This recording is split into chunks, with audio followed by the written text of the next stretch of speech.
Alright, ladies and gentlemen, my name is Lesokha Lehaha. And my name is Vutivi Ringani. And welcome to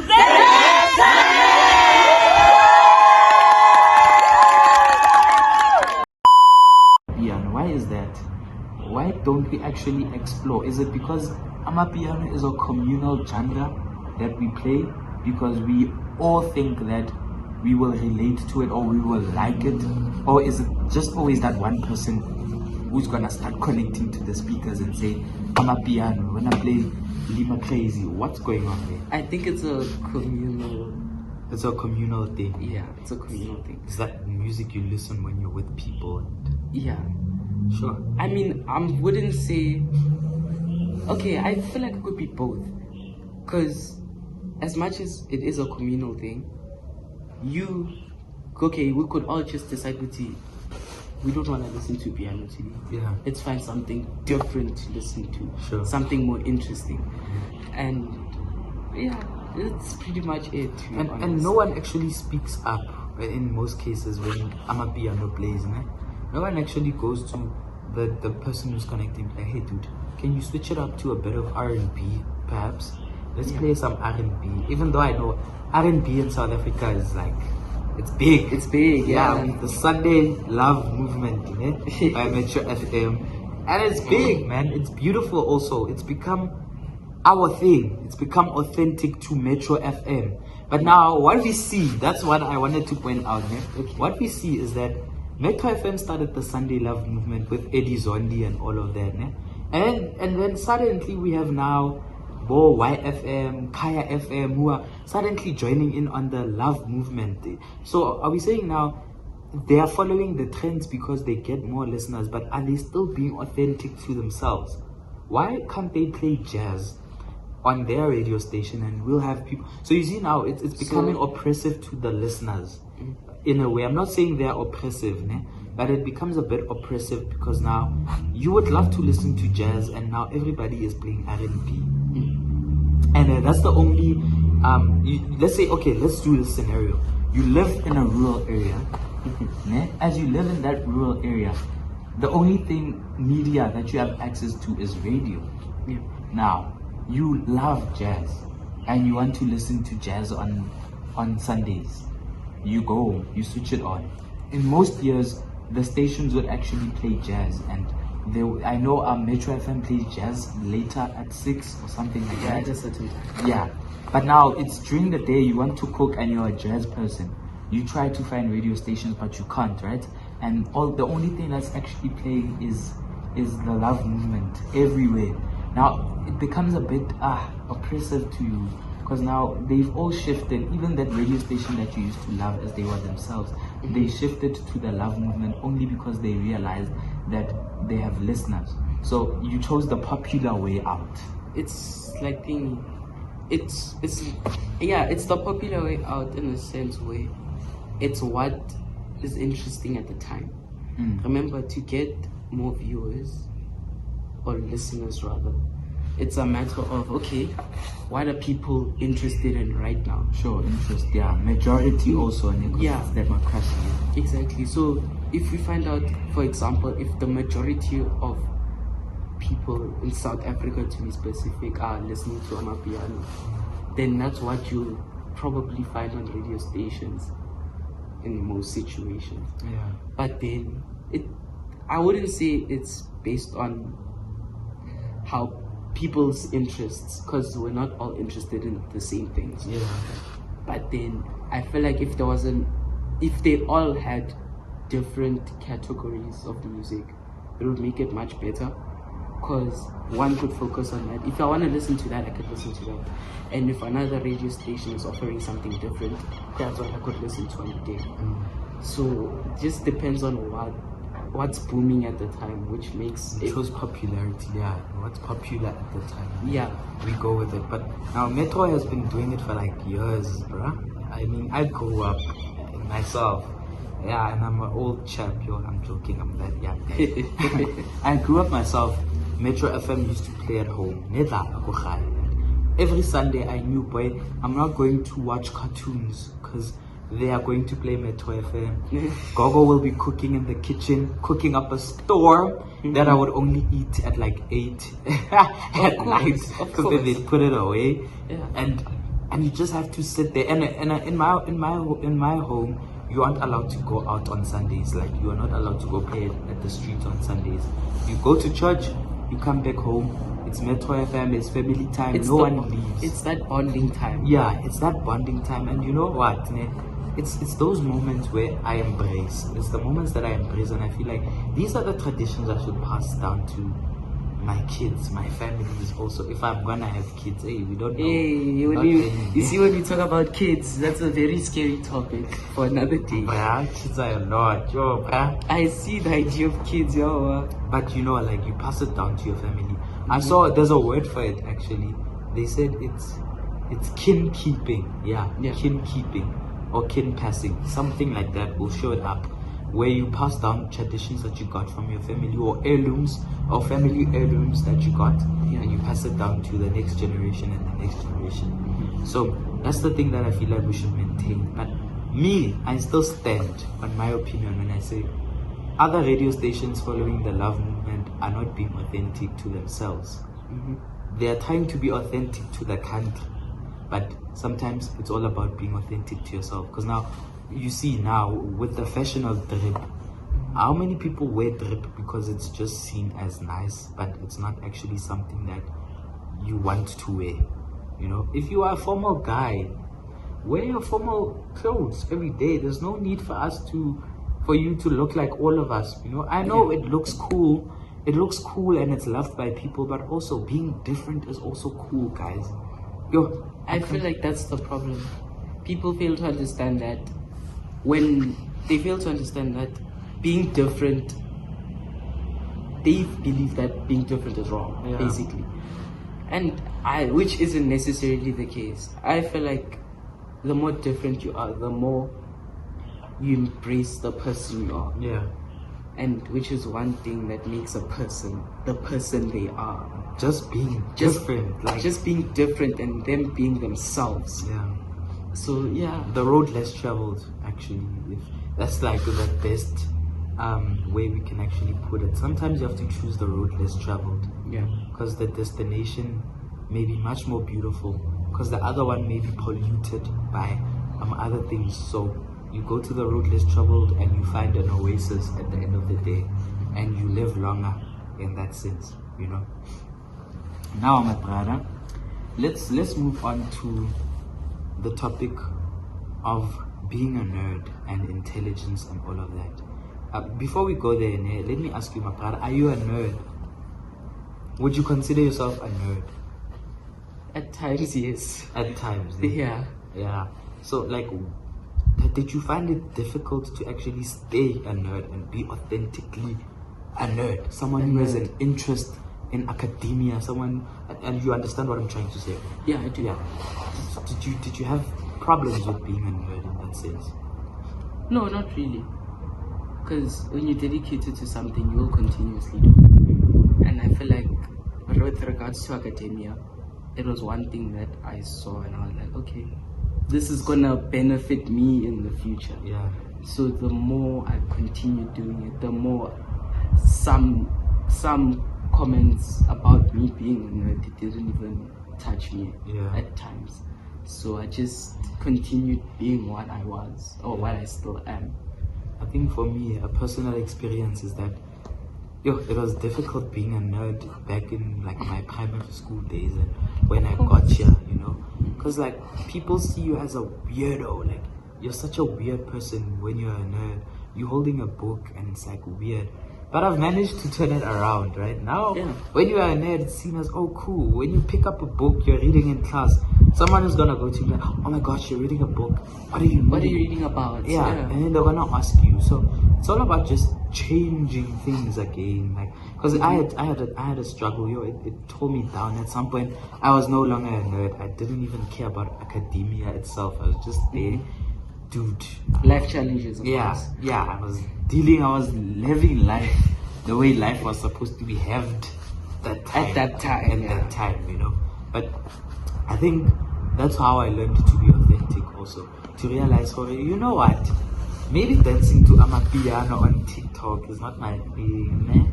Maybe it's not supposed to be for me. Man, you know that when you see some things are not for everyone. Yeah, and Yeah. you just need to accept. Just accept it for how it is. Yeah. I'm not gonna be. There's some things that I also accept. Good, hey, it's not for you. it's not for me. That Stay one. in So your I, have, lane, so I have to stay in my lane and avoid such things. Yeah, and master your craft also. Just master what you do. Yeah. But it's so difficult, ne? Just staying in your lane and Yeah, everybody's doing the TikTok, and you are just there like, yo, ladies and gents, not my thing. All you can do then, you can do it at home with no one. Yeah. With music, wabo. Yeah. And then you leave it there. You knowing that no one is You are going to- alone. Yeah, you're alone, so that no one sees it. Yeah. And you're okay. But you know what, ne? I think it's a beautiful thing that we're doing with Nerds Podcast. Yeah. Because now we're getting to the end of the show. I think we can close now. I have a question, that's the thing. Ah, he has a question. Okay, let's Regarding criticism. criticism. Yeah. So, like I said earlier on, I feel like criticism is something that I really struggle with. Sure. So I just want to ask, how are there any certain ways to help you deal with it? Look, for me, I don't take criticism as an attack. I do not also see it as something that is going to strike down my ego, because sometimes you shouldn't have high levels of ego. Yes, you should have ego to go like, you know what, there's certain things I'm not going to do. Yeah. My ego does not allow me to. To a certain extent. To a certain extent, yes. But you shouldn't see criticism as an attack, but rather see it as an opinion. You were saying I'm not dressed nicely. Let's take your skinny jeans. You were saying you don't like the skinny jeans, but it's your opinion, right? Yeah. At the end of the day, it's your opinion saying you don't like my skinny jeans, but I will wear them because they are mine and I like wearing them and they make me happy. Yeah. So that's how you should take it. In terms of criticism that is asking for improvement, then it should be constructive. Like let's take academia for an example, right? Yeah. A teacher tells you, you know what? Okay, you know how they like to mess it up first. Grade 12s, lefate, lolot, and then they come to you, wena, I thought you do well and all of that and all of that. Yeah, we get that. a And lot. you get so hurt, right? Yeah. And you're like, I'm not good at this, but you shouldn't. Look at it as a chance to improve yourself also, and refine your skills. You see, because at this grade now, they are not testing we know what we are learning. They are testing if we can actually put those skills into practice, especially in Dietrich's now, because we've been doing what? It is a technical It's school. a technical after all. school, yeah. So we are now just practicing engineering in school in grade 12. Although there is theory, that theory is also in practice in a way. Yeah. And but that's what I would say to you. Don't take it as an attack, but take it as a point of improvement. You know, a catalytic moment of you changing your ways. And you must also look, self-introspect and be like, okay, you are saying I'm not good at this, or you are saying this does not look nice. But why do you say that? And do I actually agree with what you're saying? Because it's a choice. To take criticism is a choice. It's a choice, yeah. Yeah, you always have a choice in life, and it's a choice for you to take that criticism. So that's how I cope with it. I make it my own choice to be like, okay, no, I'm not gonna take it, or I'm gonna take it. So for me, yeah. So does it depend on what type of criticism it is? Yo, what type of criticism? Yes, it does. Because you can't come to me. You can't. What is it? Is it to clap back? I can't speak. Is it to clap Yeah, back? Right? that's in modern terms. Yes. Yeah, I will clap back, which means I will attack you back if you come and attack me. Like, also the manner of approach when you want to criticize me is important. Yeah, So, it matters. yeah, because you can't be sharp and now I smell armpits. But then you come to me in front of the people, in front of everyone, and be like, bara, what the hell, in Jimuteka, you know? Yeah, Shoot wow. the hair, yeah. Yeah. You get what I'm trying to get it. say. And then you expect me to take it. I won't take it because I see it as an attack. You are trying to humiliate me in public. In public. Come speak to me privately and tell me, look, my guy, I think the soap you're using, or you are eating too much acha. You know, tone it down a bit on the acha and use this roll-on or soap that you're supposed to use in that manner. So for me, it's also the manner of approach, the type of approach that you get. If you approach me in a formal manner, then in a formal manner that is not like you're attacking me, right? Yeah. Then I'm going to take that criticism as, okay, this person is actually trying to help out. I'm not gonna see it as an attack, you know, because sometimes we attack people unaware. Yeah. You know, like, you are bad at this subject, just let it go. What? No, that's just bashing. Yeah. You're bashing the poor child. Help the poor child. Tell him, motivate the poor child. Because we're not all like gifted in that sense. In certain things. Or intellectually inclined, you know, to a point where you are just good at academia. Some people struggle with academia. I know a friend of mine, bruh, who can study for hours and hours, but nothing is gonna happen. But I think it's also an issue of what? It's an issue of how that person studies. Your study method, your learning style also. Maybe that person needs to change their learning style. Try something different. There's reading, there's writing. It's VARC, right? Yeah. Visual, audio, visual, audio, reading, and You skipped one A. kinesthetic. You skipped one Reading and writing. Visual, audio. A. Isn't VARC 2 A's? I don't know. But yeah, guys, There's auditory, there's forgot. this is how we fail LO. Ladies and gentlemen. So my brother, are you comfortable? We can close for today's episode. I think we can close. So, I'm a nerd. I'm a nerdakazi. We spoke about authenticity. We spoke about criticism. We touched on relationships. Heartbreak, grief. I don't think we went in depth with all of them, or neither did we really go personal with them. Hopefully at some point we will actually open up more. But my brother, what would you like the viewers to do? I mean, if we're giving them a message based on today's topics, I would probably suggest just try to express yourself as much as you can. Yeah. And try to be authentic at all times. Don't go with the crowd in the majority of the situations. So I feel like that's one thing I could tell you. I'm gonna leave them with a confused gay man's wise words. To be on, I can't say. You can't say that. You can't say that. Sorry guys. Anytime. You can't. It's very wrong, and the fact that this is a pilot episode, it's me, and he did say that you did say. Yeah. But no, listen, I wanna leave you with the wise words. It's a Shakespeare who said to be or not to be, right? It's Shakespeare. Yeah. So you choose to be or not to be yourself. So now it's that time you make that decision. Are you going to now start being, or you're gonna start Following being? the crowd. Yeah. Being or being. It's all about tone, hey? Yeah. Shout out to my English teacher. Love you, girl. Yeah. I'm a nerd. I'm another Kazi. We are the Nerd Podcast, and we're out. Well, Thank you guys. Don't forget to like, subscribe, comment if you have questions. yeah, and share with your friends. Oh, look at these fools. Yeah. They are thinking they are podcasting, but they are not podcasting. They're just having random conversations. Of course. And they're still gonna get way more random. They're still like, bro, they don't know, boy. They don't know. They've never heard us talk, man. They're gonna hear, don't worry. They're going to hear us talk. So that's it for us, guys. If you liked the video, if you liked what we've spoken about, or you have any comment on what we've spoken about, you can do so. One love to us.